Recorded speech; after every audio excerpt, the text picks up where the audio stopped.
Hi, welcome to another episode of the Whole Note Podcast. My name is Shin-Young Kim, and today we will be joined by cellist Oliver Herbert. Oliver was a recipient of the 2021 Avery Fisher Career Grant. He has traveled the world performing with renowned musicians and orchestras such as the Chicago Symphony Orchestra and the San Francisco Symphony. Oliver shared with us his love for chamber music, his passion to program lesser-known works, his studies at the Kronberg Academy, and much more. Thank you so much for joining us today. If you haven't already, please like this video and subscribe to the channel. We hope you enjoy. Thanks. Oliver, thank you so much for joining us today. That's a pleasure. Yeah, so Oliver, I know I've shared this with you before, but I've been a huge fan of your playing for a few years now. I came across your videos on YouTube, and so I'm really excited to talk with you a little bit about your work as a cellist and musician. But before we do, I want to get into the genesis of your musical life. So I understand that you come from an extremely musical family. Can you share with us a little bit about what all that entailed and how you believe it shaped your life as a musician today? Yeah, sure. Both my parents are professional musicians and orchestral musicians primarily. So my dad is a timpanist and my mom is a violinist. But my mom is also a really fantastic teacher, particularly with young children. And so actually she was my first music teacher on the violin when I was about 2 years old. And around the same time, I also studied piano with my grandma. And both my grandparents on my dad's side are wonderful pianists and piano teachers. So for me, coming up as a musician, it very much started as something as part of the family. And it was a pretty, I would say, relatively low pressure situation, maybe more than one would expect from musician parents. Because I think people tend to assume that, that they were probably pretty forceful about it. But actually, on the contrary, they were very, I think, just very interested in me having exposure to music as early as possible. And it was something that my family could kind of give to me. I grew up playing the violin and the piano. And then when I was around 5 or 6 years old, I just fell in love with the cello as an instrument, the sound and the way it looked. And so I started asking my parents if I could switch to the cello. And after a bit of time, once they knew that I was, noticed I was consistently asking, they let me switch. But funnily enough, I like to tell this story, this little anecdote about musician parents, because the one reservation they had about me becoming a cellist was that they knew that I would eventually have to get a second seat on the airplane. And so they wanted to make sure that I was really serious about it, which I find kind of funny. But yeah, all in all, I feel very lucky to have had so much exposure to music, especially like great symphonic works like Mahler's symphonies and whatnot. And I was sort of given the space to fall in love with music at my own pace. And then once that happened, I felt that, a lot that was around my environment growing up came in support of that. So I feel pretty lucky in that sense. Mm. Yeah, that's really interesting. And so, was your first teacher, was it through Suzuki, like Suzuki method, or? Yeah, I did do Suzuki in the sense that I was basing my studies on the progression of the Suzuki books. And I did listen to, if people are familiar with the Suzuki method, it's a lot of the basic concept is that you learn by ear first. And so kids listen to tapes of certain pieces before bed. So you really learn and learn to the pieces orally first. And so I did learn that way, although it wasn't a traditionally structured Suzuki program. So it was just using some of the methodology, but not necessarily. I wasn't really doing group classes regularly, for instance. Yeah. Well, and I mean, you mentioned listening. I mean, naturally, having parents in an orchestra, I'm sure you were listening to all the great masterworks from an early age. So I'm sure that's really stuck with you and helped inspire you to become the musician you are today. So that's wonderful. Yeah. So moving forward a little bit, so you're currently joining us today from the Marlborough Music Festival. And I know you've been busy this whole summer playing at various chamber music festivals. Last week you were in Cleveland. Um, and I know in general you're very passionate about chamber music.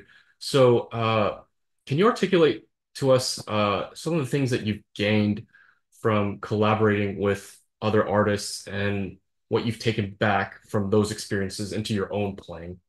Mm, yeah, well, it's definitely, I think the two things go hand in hand, that sense of feedback that you receive from others and the act of making chamber music. It's very much, I think, like a giving and receiving kind of Yeah. dynamic.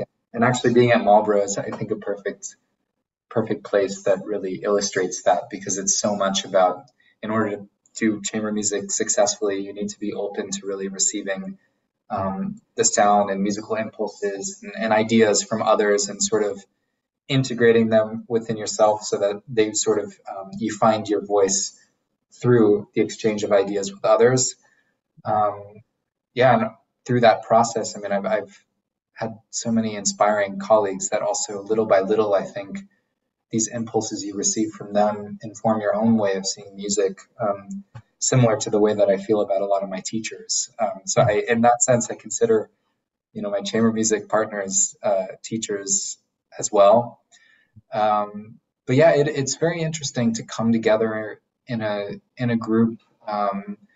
People of varying degrees of experience, and especially at Marlborough, you have many different generations of musicians. So you have a lot of differences of stylistic understanding. You have a lot of also tradition, depending on where you are and where you are. The traditions might be different, and so yeah, I find it interesting just to sort of take it all in, and it definitely informs so much of my own when I'm looking at a score, working on music, and directing my own process with pieces. Yeah. Well, and I'm curious. So when you perform or when you work on, let's say, like the Dvorak Dumki piano trio, right? Or something along those lines.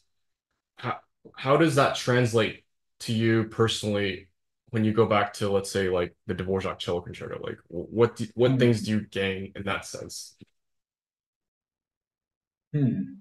Yeah, that's an interesting question. I think it would depend a lot case by case, but in the example of actually the Dvorak in particular, Mhm. I think Dvorak's chamber music, Dookie Trio is a great example. Also, immediately the string sextet comes to mind, where Mhm. um, somehow in the reduced instrumentation of the chamber music setting compared to the orchestra works, Mhm. you have you get to know, um, get inside the imagination of the composer in a different way. And Mhm. so I find that in Dvorak, for instance, there's a lot of really interesting textures that he Yeah. achieves in the chamber music writing, and sort of this interwoven nature of the parts, but also the fact that it's simplified, Mhm. because there's only so many voices that he's working with.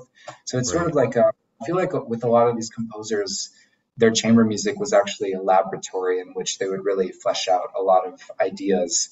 Mm. Mozart is another great example. I think Right. that the chamber music really goes quite far, and in certain directions that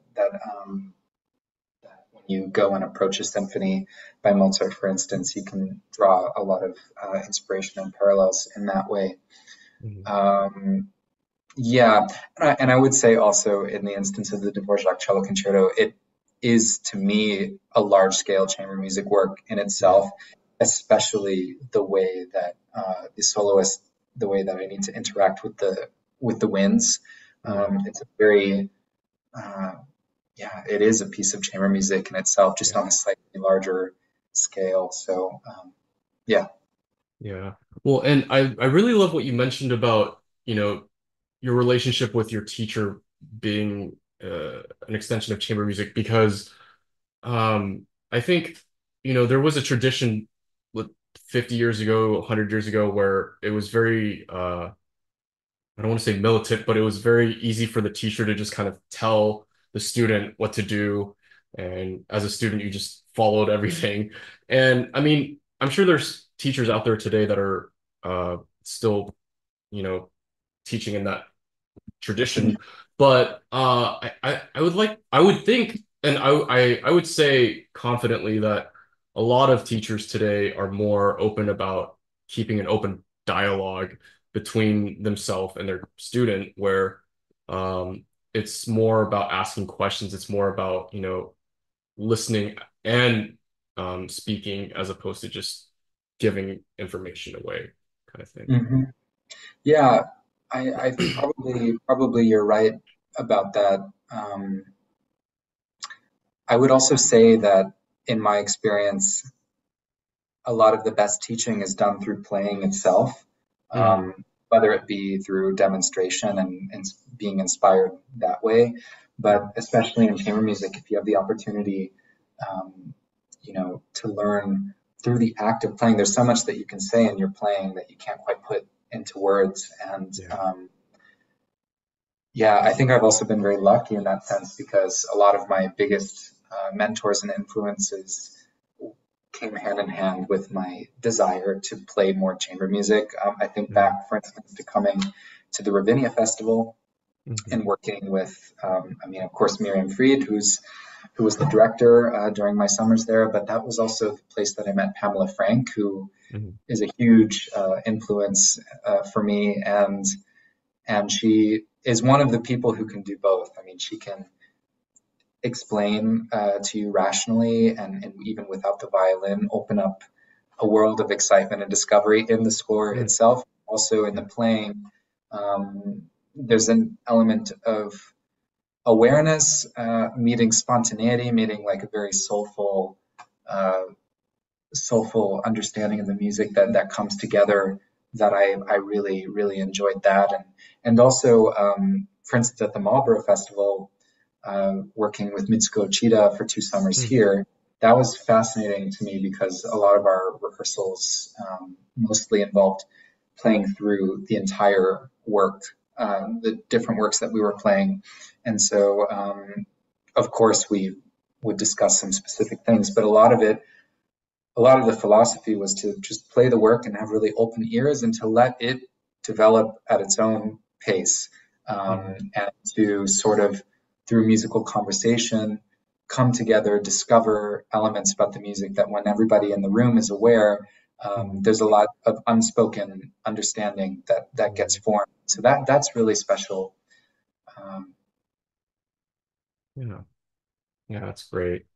So moving forward a little bit, so I understand that you have a very unique outlook and passion when it comes to programming recitals, where you pair lesser known works with the more famous works such as a Beethoven sonata or Brahms sonata. I also understand that you have worked closely in the past with current composers, and I believe even going as far as commissioning works, and working closely in that sense. Can you talk a little bit about when and where you developed this passion for playing more modern works and how you believe this endeavor in particular has helped you grow as an artist today? Yeah, well, I guess it's a very big question, but I would say that from the beginning of when I really got serious about music and really started falling in love with it, that had a lot to do with actually the discovery of certain repertoire and my particular interest for uncovering pieces that maybe I felt, I wondered why is this not appearing in concert as much as it should, or some works that maybe were underappreciated, and so I've always had that side of my musical self that wants to champion pieces that maybe maybe could use a little bit of advocacy. And I think it was discovering these pieces that also helped me gain a lot of my technical facility. I had at the, when I was a teenager, I studied with a teacher who, he was a really wonderful musician and cellist named Peter Weyrich, who played in the San Francisco Symphony. And he had a very open-minded approach to the repertoire that I was playing. And so I could bring pieces to him, and he wasn't so much assigning them. So sometimes I would pick things that maybe musically or technically speaking were a little bit beyond my capacity at the time. For instance, when I was 14 or 15 years old, the big piece that I wanted to play was the Third Cello Suite by Benjamin Britten. And but because I loved the piece so much, I sort of needed to discover aspects of my playing that would allow me to realize the piece. And so anyway, it's just a long explanation to sort of illustrate my own feelings about it, which is that for me, it's actually so much about the repertoire. And then as time went on, I became increasingly interested in how to combine pieces on a program and how they talk to each other, usually from the perspective of what I would want to hear in a concert. And I think I had great people to look up to in that regard as well. Like, one of the things that I really appreciate about Michael Tilson Thomas, who has been a very important mentor to me in my life, was his programming and also his championing of works of all kinds, but particularly 20th century American works and certainly contemporary composers. So I grew up with that being normal. And yeah, as time went on, I started to program my own concert experiences. And as you mentioned, I do like to pair usually known or beloved works with things that are maybe a little bit more rarely appearing in concert. But usually I try to tie them together conceptually, or through a feeling, or through a sound world, a sort of story that the whole program musically can tell. For instance, just last week in Cleveland, I did a solo cello program, and it was 3 pieces. The C major cello suite by Bach, which of course, is a staple of the repertoire. The 10 solo cello preludes by Gubaidulina. And then a piece called Jaguar Songs by Paul Desen, who's a Venezuelan composer and cellist who just passed away last year. And so 2 of the 3 on the program were probably things that I would say vast majority, if not all of the audience, didn't know all 3. But I tied them together through this theme of cello dualities and this idea of duality being expressed in 3 different ways. So in the Bach, it's the coexistence of structure and improvisation. In Gubaidulina, it's through contrast and sort of an inward expression versus outward expression, going between those 2 worlds. And then in the Paul Desen, it's kind of a superimposition of folkloric influences in music and like the contemporary world. And so this idea of duality was something that served as like a theme which connected the 3 pieces. Also at this festival, the larger theme of the festival was sacred and profane. And the Paul Desen's piece, Jaguar Songs, focuses a lot on the symbol of the jaguar in Amazonian culture, and taking this idea of, I took inspiration from this idea of sacred nature. And I think it's particularly evident in the Amazonian folklore and symbol of the jaguar in this piece, which represents, on the one hand, represents death and the parts of ourself that we're running away from, sort of the shadow, but also the jaguar symbolizes at the same time the spirit, which upon death would help people transition into the afterlife, into the spiritual realm. And so again, it's its own duality. And so I really like playing with these themes and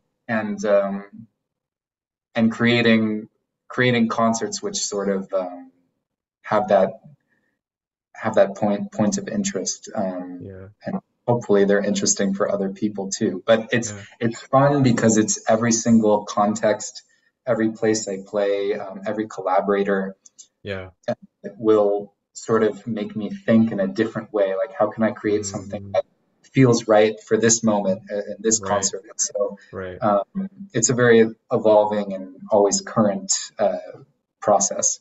Yeah. Oh, and you asked, sorry, you asked about as well.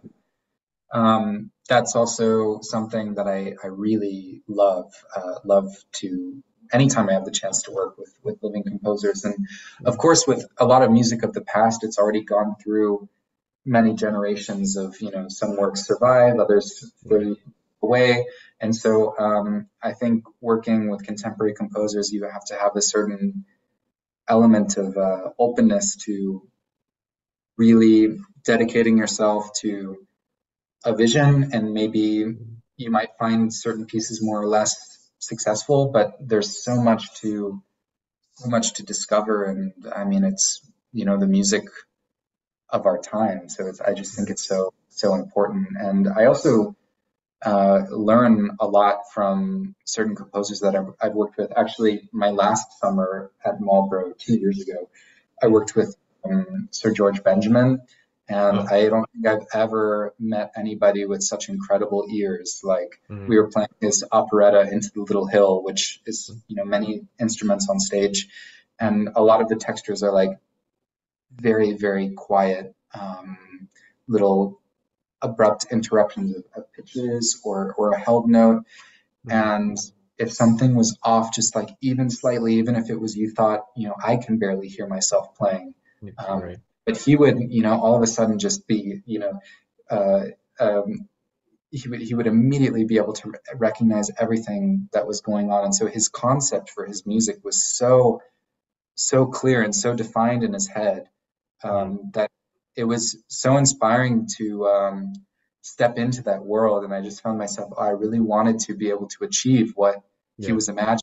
And that process was so exciting. And then on the other hand, I have a good friend named Andrew Moses who lives in Los Angeles, and he's a really, really interesting composer. These days, he is, I think doing a lot of installation work in museums. So they're kind of audio, visual, conceptual works of art. I met him actually through chamber music. He's also a clarinet player. And when we were, I think, 13, 14 years old, we went to the Yellow Barn Young Artists program in Vermont, actually not far from where I am now. And we played the Brahms clarinet quintet together. And then and I really enjoyed making music with him. And then later on, when I was studying at the Curtis Institute of Music, he showed up as a composer. And I had some experiences listening to some of his works where I was just moved to, it's like tears isn't even, it was more like kind of like I was sort of destroyed emotionally from but I couldn't tell you exactly why.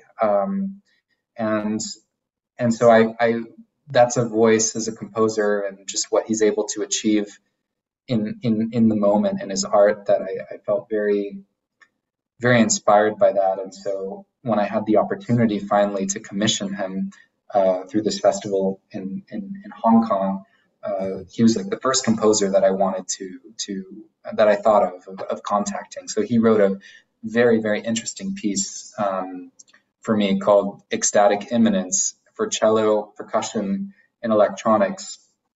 And part of the one of the movements of the piece involves also a feedback loop. So basically, there's the cello, and there's the percussion instrument called a thunder sheet, which is basically a big sheet of metal that, if you hit it, it makes a kind of a thunder sound. And we each had a small microphone and a small speaker that were connected to each other processed through a computer that Andrew was the composer was controlling, and through what's called spectral analysis. So if you have a sonority with many different pitches contained inside, it can pick out, like, let's say, the 5 most prominent frequencies from that, and then from the cello, and then it would funnel those into the thunder sheet and vice versa. So it'd be back and forth. And so what that means is that every performance of the piece will be slightly different.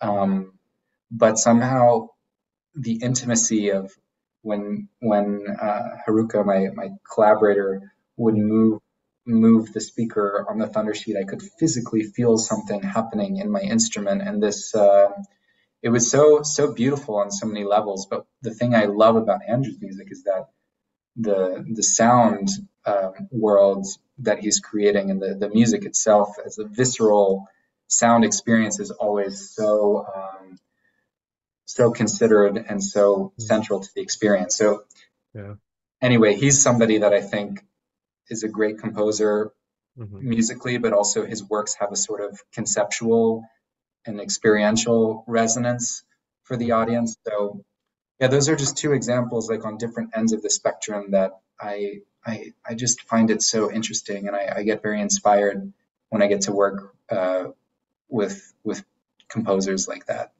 Yeah. No, and I can tell based on the way you speak about this, how much love and joy you have for this particular endeavor.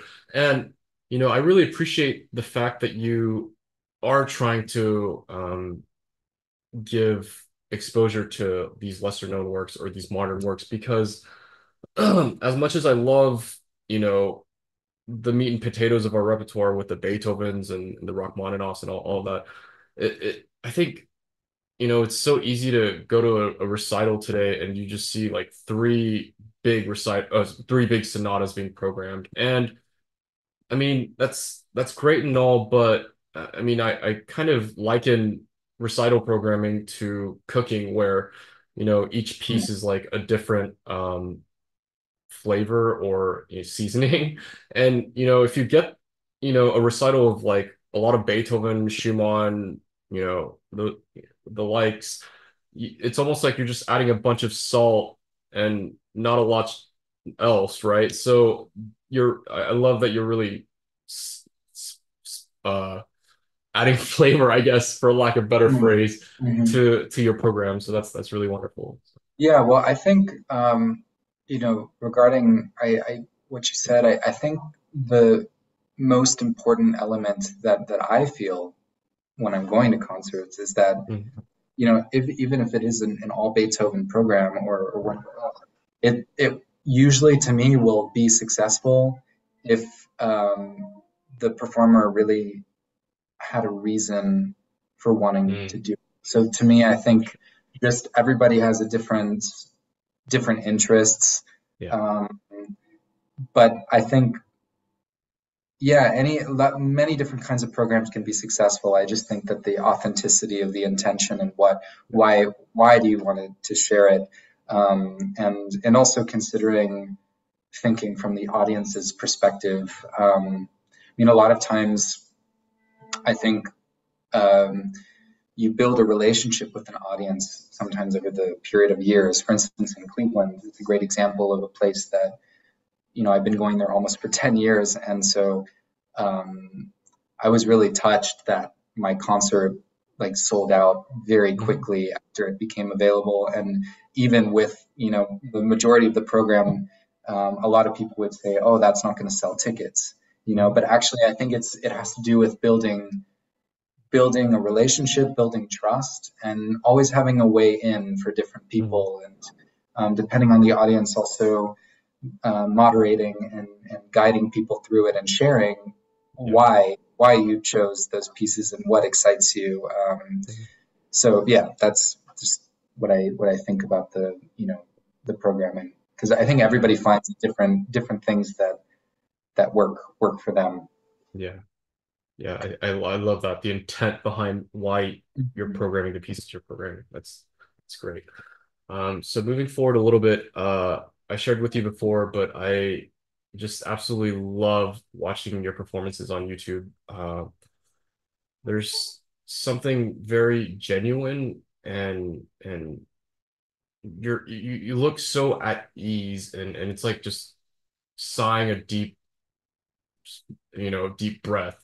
Like it feels very comfortable. And there's a particular recording on YouTube that I go back to very regularly, and it's the your performance at Curtis of the Haydn Divertimento.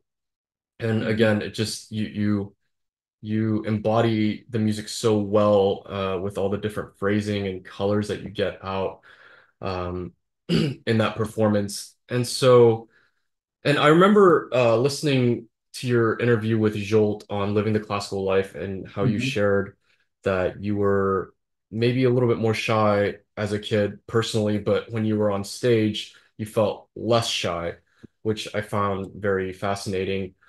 Um, have you always had this natural sense of comfortability on stage, or is this something that came with experience? Hmm.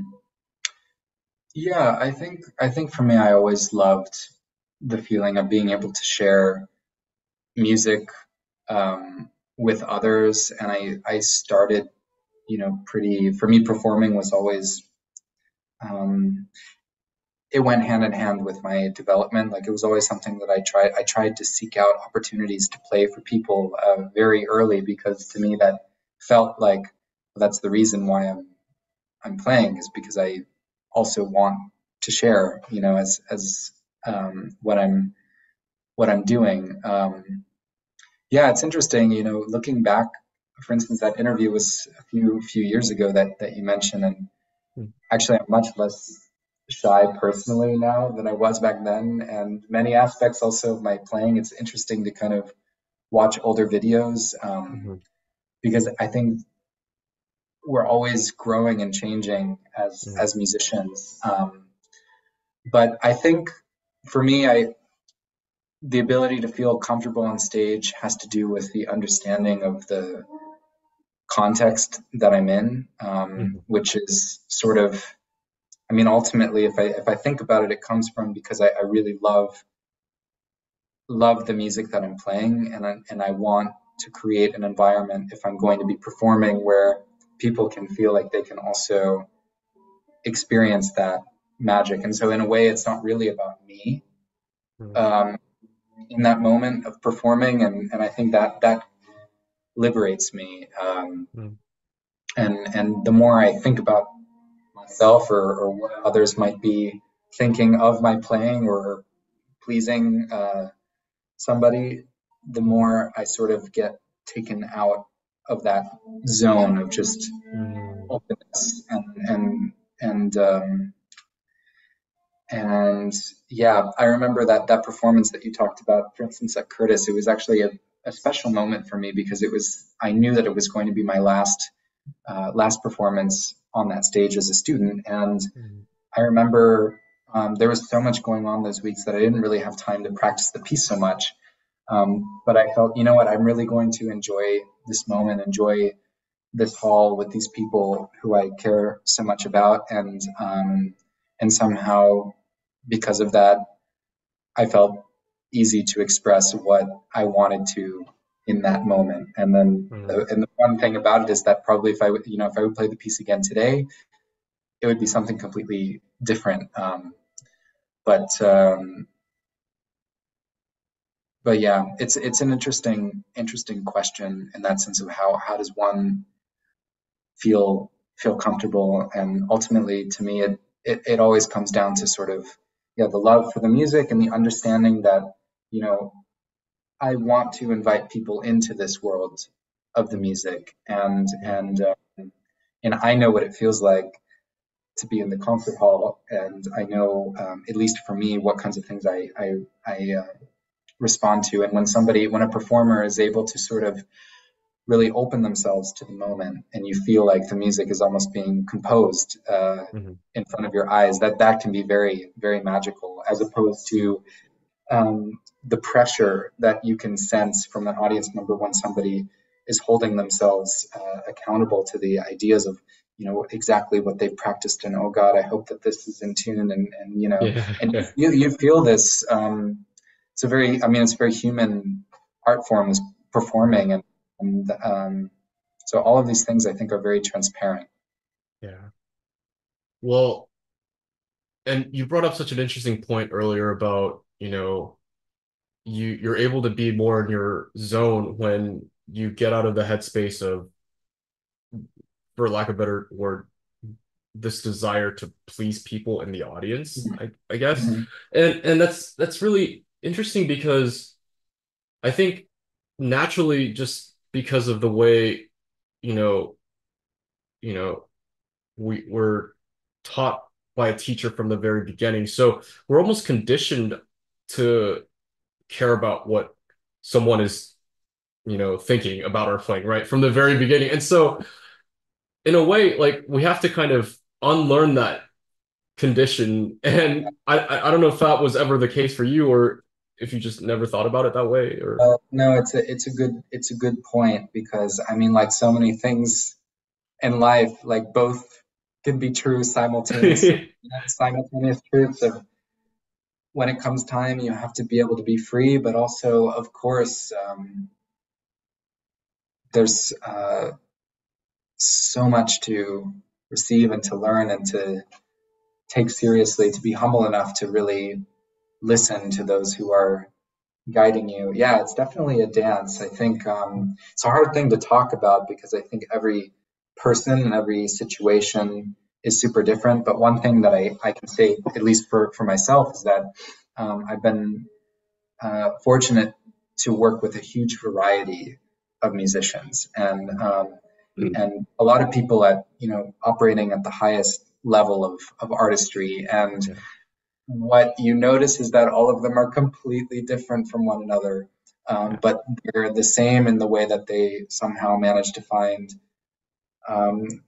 resonance or truth in what they're doing, just expressed in a different way. And I think because I've been able to work with a lot of different sort of people, and especially these days, also, I am back studying after a few years of not studying in Europe, and meeting a lot of really interesting people there. It's through the contrast. It's also a source of liberation, but also you start to notice patterns. You can receive a lot of interesting feedback that might, seeds planted that maybe even months later or years later, you think, I finally understand what that person was trying to tell me. And great teachers, I think, are able to sort of help people understand or find a way into certain concepts through their own language. Yeah. But yeah, it's a really fascinating topic, I think. Yeah. Yeah. Well, and quickly before we move on, do you have like a ritual or tangible things you do before you go on stage to help alleviate any nerves that you might have? I mean, I know friends that will always have a banana with them backstage, or for Yeah. you, is it meditating, or I'm curious. Yeah. Well, I do like bananas before performing. Yeah. Yeah. But I haven't that ritual I haven't been doing recently at all. Um, I don't know, maybe some kind of, I would say I'm not the most like ritual type of person. I kind of Mhm. every time's a little different. Sure. Almost, maybe that's almost my routine, is I try to not have too much of a routine, because I get a bit superstitious if, okay, I've got to do this and this and this, and Yeah. then it puts it, to me, while for some people it might comfort them, to me it puts a Yeah. bit of pressure. Yeah. Yeah. Maybe I try to, I like to sort of connect with people, Hmm. even just in the seconds before going on stage, or after I'm done doing my warming up or whatever, Yeah. or even walking, if I'm playing with an orchestra, like as I'm walking Yeah. on stage, just one or two individuals in the audience, an eye contact, a musician in the orchestra, and just Yeah. that human connection, I think, puts me Yeah. at ease. And that's a bit of I would say, maybe a ritual in a sense. And then also just the gratitude for being able to do what I'm doing. That's crucial for me, is reminding myself, and just really, or more than reminding, feeling a sense of gratitude towards the music, towards this opportunity that I have to share it. And I think from that place, I generally feel pretty okay. And then sometimes you find it midway through the performance, and I mean, it's never the same, but it's thrilling because of that. Like, I think I'm a little bit addicted to this thing of being a musician, because Yeah. it's never, as much as you might try to make routines, ultimately it's always going to be different. You're always going to feel different, and it's a process of just growing and discovering new things, and being able to also say, okay, that performance was today. I have to Yeah. look towards tomorrow, with a sort Yeah. of fresh attitude and not carrying too much baggage. Yeah. Yeah. Yeah, no, and that's I think you bring up such a good point, because you see performers or soloists that try to have a certain routine or ritual before they go on stage, and it's almost a little unrealistic, because for a lot of you guys, I mean, you included, obviously, you guys are traveling to different cities every time and performing, so it's like your body time clock could be off, something else could be off, your mental state isn't always going to be the same every time, so to try and expect and hold yourself to that uh standard of keeping things the same every time, I wouldn't say that's really realistic. So Mhm. Yeah, yeah. but for some people, it's really, I mean, for some people, I think it has a lot to do with personality, Yeah. because for some people, it's the thing that helps them be free. Um, Sure. Yeah. um, yeah. Yeah. So moving forward, so you mentioned before that you recently returned to studies, to Hmm. your studies, and you are currently studying at the Kronberg Academy in Germany with the Hmm. legendary cellist and teacher Franz Helmerson. For those that may not be familiar, can you share with us a little bit about Kronberg and how it's unique from other music schools, considering you've obviously studied at some very prestigious institutions Hmm. already? And also, finally, can you share with us what it's been like studying with the great Mr. Helmerson? Sure. Um, yeah, well, Kronberg Academy is I think, a very special place. It's near Frankfurt, so about 20 minutes on the train outside of Frankfurt. You're in Kronberg, and I mean, I grew up knowing about this place because a lot of the cellists that I was looking up to as I was coming up had been involved there, or studied there, and so it was a place that I always thought, oh wow, it's like I really kind of looked up to it, and was curious about discovering, what it's about. And I would say, in my experience so far, what sets it apart is that you really have a large diversity of different kinds of musicians who are coming in. In this last year, for instance, I worked with Reinhard Goebel, who is one of the most most influential period performance practice Baroque music specialists, conductors in Germany.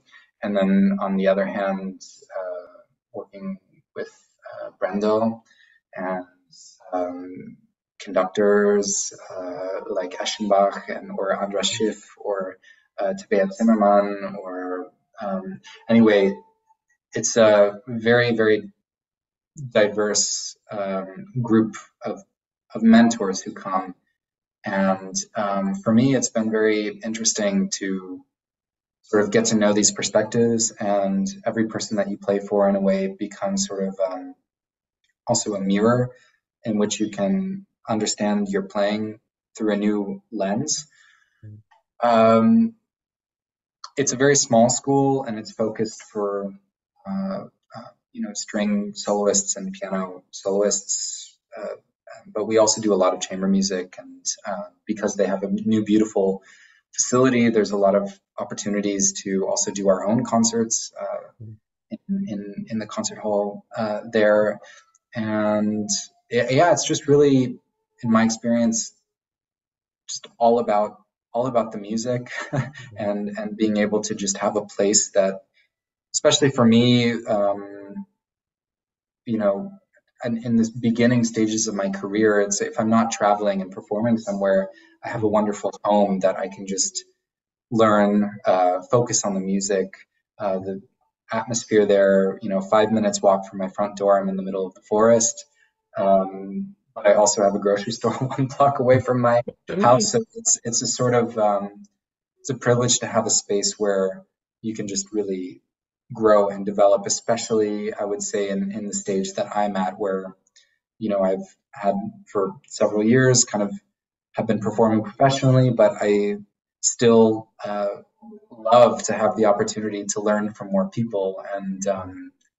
And yeah, in regards to Franz Helmerson, he's actually somebody I met for the first time when I was 17 years old at the Ravinia Festival in Chicago. And then the next summer or two, I also played for him in masterclass at Verbier Festival in Switzerland. And so I just always felt that this is somebody that I would really like to work with more. I feel like his intuitive sense in the way he works with students, he really, I feel, maybe I can describe it through my experience of watching him teach others, because I usually feel when I've seen that, sometimes you hear a musician and you think, there's something that could be better about this, but I can't quite put my finger on it. And somehow he always finds a way to express that, but also express it in the way that somebody, I think, can understand, very much tailored to the person in front of him. So I just have a lot of trust for his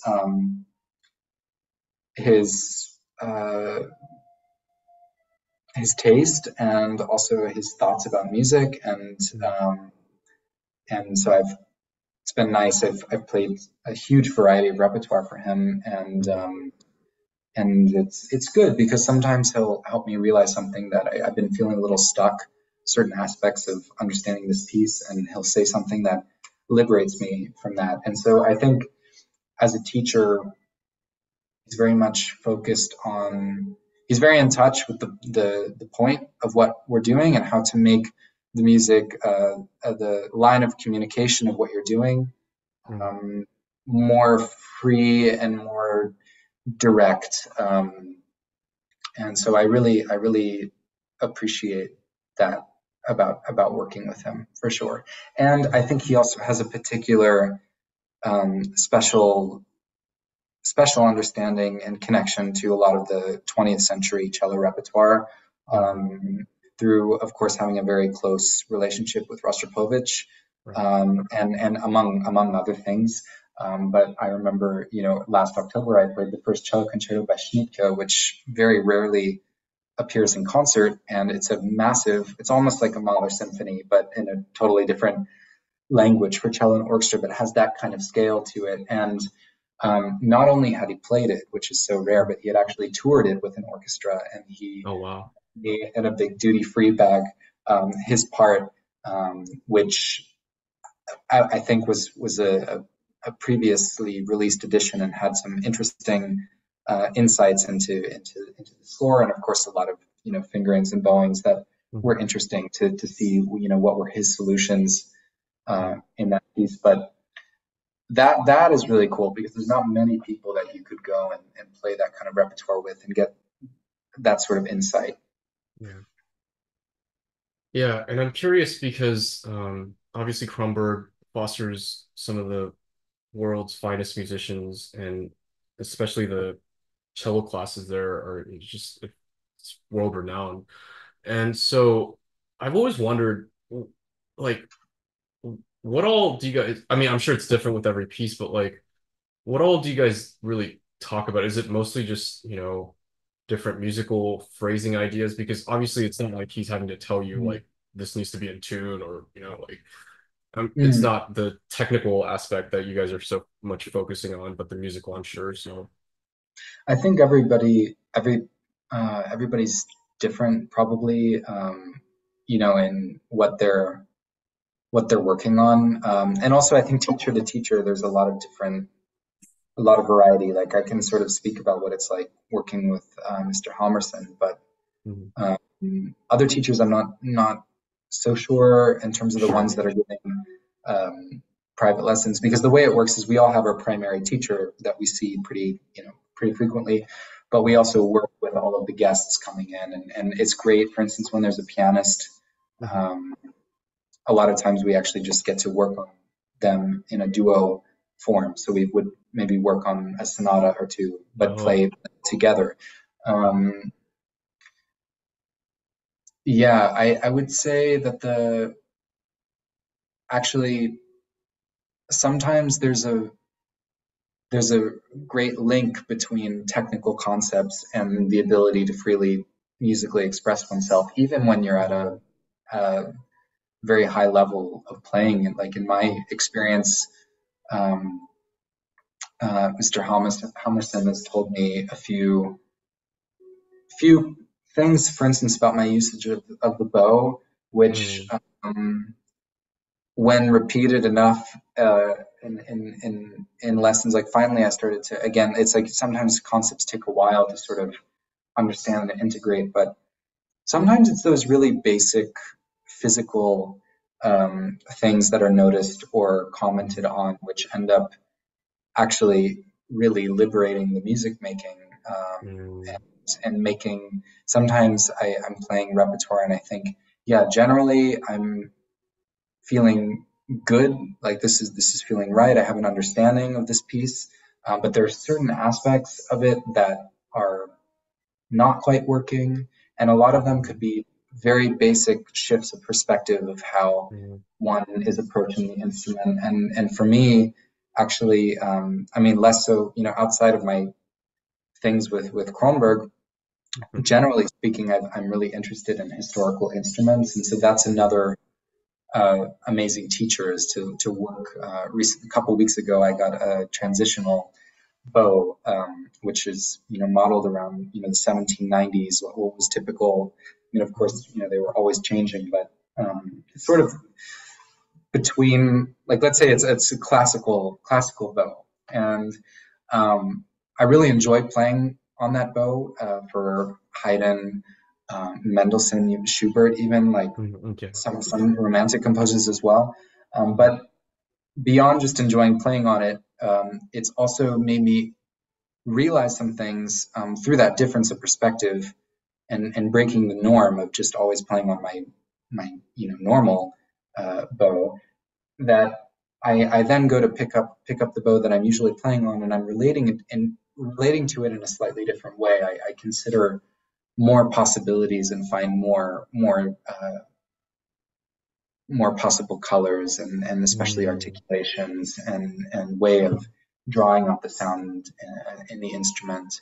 mhm. Um, so that's fascinating too. So and all this is to say that I think there's also something to be said about that. It's not that it's all musical things or technical things, but Yeah, sometimes they really have a lot to do with each other, actually. yeah, yeah. No, and that's a really good point because I was actually teaching a lesson the other day and we were working on shifting, and that's one aspect obviously that is very technical, but also it's to serve a musical purpose, right? So like when you shift, you'll shift differently depending on where you are in the music or what you believe you're trying to convey through that shift. So like some might be a little bit more I guess juicier. I don't know, Uh-huh. and some you want to be more subtle with. So no, that's really I'm glad you shared that Yeah, because yeah, yeah, and the like I think the mastery of the instrument really has to do with being able to it's actually mastery of the ear and the conception yes, first and foremost, yeah, and the ability to um, reduce the space between the technique and what you're inspiration is and what you hear in the music to be able to, for it to be seamlessly integrated. Like in performance, if you can somehow be liberated from the instrument, I think that's like the place that people are shooting for. But in order to get there, it takes such a specific focus on every aspect of the physicality of what you're doing. But I think if you never lose sight of the music, you don't get off the path and just become about physicality or technique for its own sake. Right. But it's, more and more, I think more than ever, I'm focused on more sort of fundamentals in my own playing, which is fascinating because, like, of course, I'm playing, I hope better than I ever have in previous years, but I'm somehow more focused on the basics. That's kind of the beauty of it, too. Yeah, and I mean, just quickly before we move on, the idea of conceptualizing in your head what you're trying to do before you actually play it. I think that's fascinating because oftentimes as students, it's easy for us to be assigned a certain piece and just go into it with almost no convictions and just worry so much about just learning the notes and just having somewhat of a rudimentary understanding of the piece before you really tackle it.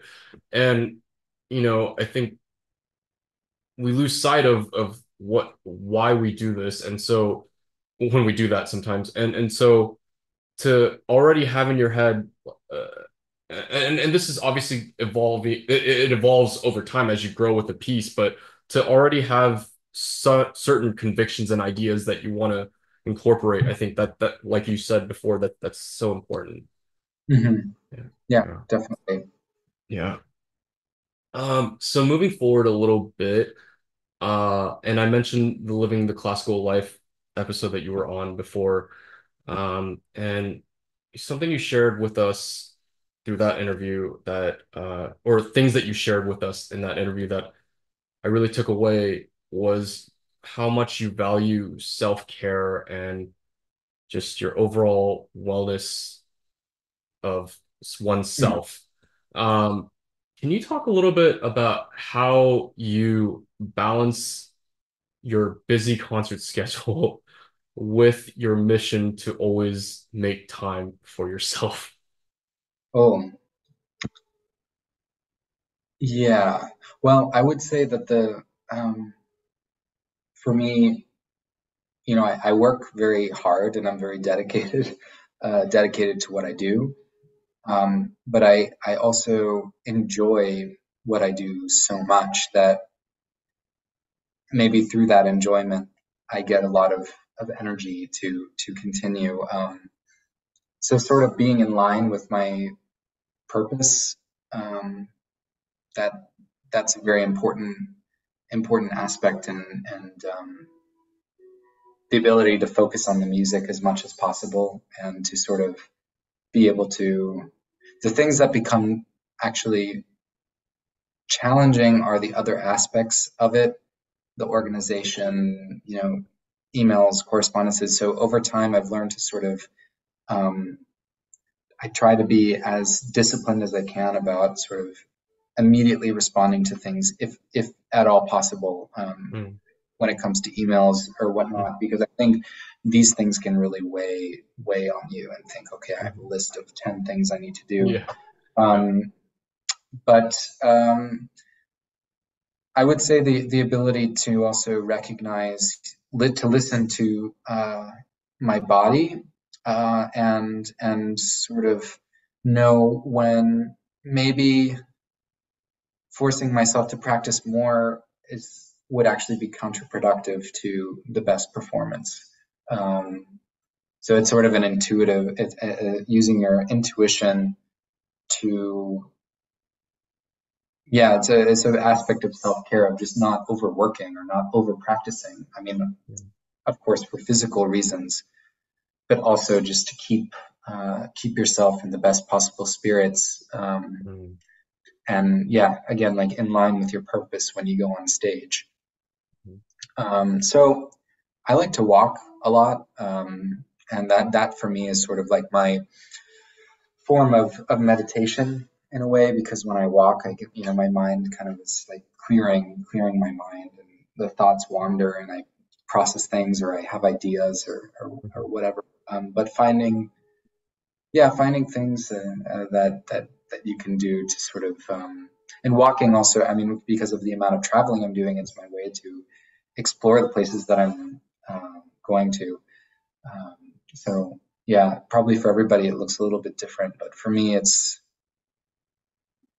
mostly about those things. Mm. Yeah, and I mean, I'm curious if and when you do get burned out, like, what do you do? Hmm. Well, take a break as, as soon as possible. Yeah. Uh, yeah, it's a tough one. It's a tough one because I mean everybody's life is a little different, but I think yeah, in a way it's pretty difficult for me to get burned out because I just yeah, I love music, so much that it kind of but one thing that I can say is that for my future planning, I've learned from the times where I do feel overwhelmed or I feel like I have too much, and something that I value is really being able to bring my best to what I do. And so I found myself in some situations where maybe I overcommitted, and or too much was put on my plate, either way. And the feeling that I can't really serve my purpose to the highest capacity, Mhm. that is very challenging for me, and that does, I find that rather depressing, to be honest. So I think carefully about what I choose to do, and also, for instance, for next concert season is a good example, where also knowing that I'm going to be in Kronberg and there's going to be interesting things happening there.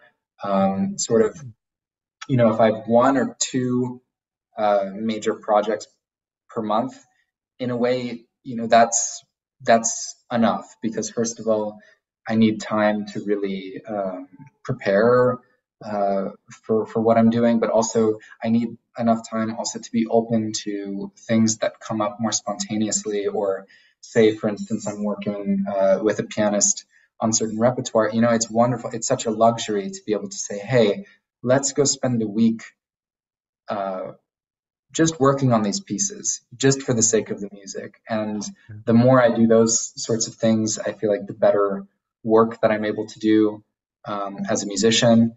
And so it's always a conversation about, okay, what commitments am I making? What are my priorities? What do I want to be doing? Um, and choosing wisely from that perspective. Mhm. Yeah, and that's really inspiring because throughout this whole conversation, I can really tell that you're very intentional and very much about the purpose of serving the music and everything that you do, whether it's literally playing or just the things you do outside of the cello. And so that's that's really rare, I would say, because a lot of people have more of a tunnel vision, but it Mhm. seems like you have a very wide perspective where everything you do is about the music and the audience, and that's so inspiring to see and observe. So thank you Oh, for that. thanks. Yeah, so this has been really fun and inspiring. Before we close, can you share with us any final words of wisdom for our audience, especially the younger ones that may be trying to cultivate uh, and forge their own path in the world of classical music today? Hmm. Sure. Well, I think, my advice, especially to people coming up now, is to really discover and look inward to what what really inspires you about music. Is it certain repertoire?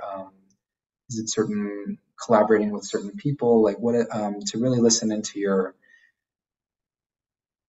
own unique sort of thumbprint of your the reason you get excited, the reason that you want to play, and just really taking care of that and using it as your fuel to, if you believe enough strongly in that, things will appear and come your way, being open to seeing possibilities and discovering avenues that might come unexpectedly. In my experience, a lot of things sort of weren't pre-planned, but they came up and they spoke to that part of myself, like what gets me excited about music, and I followed that path. And so just to allow yourself really to be your own guide, but at the same time be very open to all that, so many incredible musicians out there, and to take inspiration wherever it comes. And I would also say that I think our field of music, a lot of people think, okay, what is the future of classical music? But in my point of view, it's hard to imagine that there's ever been a point where so many people are playing at such a high level and are so excited about the art form. I mean, regardless of the structures that are present or that we're inheriting, I'm very optimistic in the sense that I think there's a lot of people out there that share that same love of music and that you can connect with and create things with. And there's so much possible to bring music into unconventional spaces, just beyond the concert hall. But yeah, I think first and foremost to just, really try to do it for yourself. And I don't mean to be, maybe it sounds like be selfish, but actually I think like if you're authentic, then other people you'll create a bridge to other people. And I think the beautiful thing about music is that there's an infinite amount of perspectives, but ultimately we find commonality and we share something through all of our own ways of relating to it. This feeling that the feeling that you're feeling something so personal in the way that you relate to this piece that only you could understand, but the person next to you is somehow feeling the same thing. I think that's the magic of it. Yeah, it truly is. So Oliver, thank you so much for joining us today and sharing your love and insight into music. We wish you nothing but continued joy and sustained love for music as you move forward in your thriving career in the classical music world. Thank you. It was great to meet you.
you.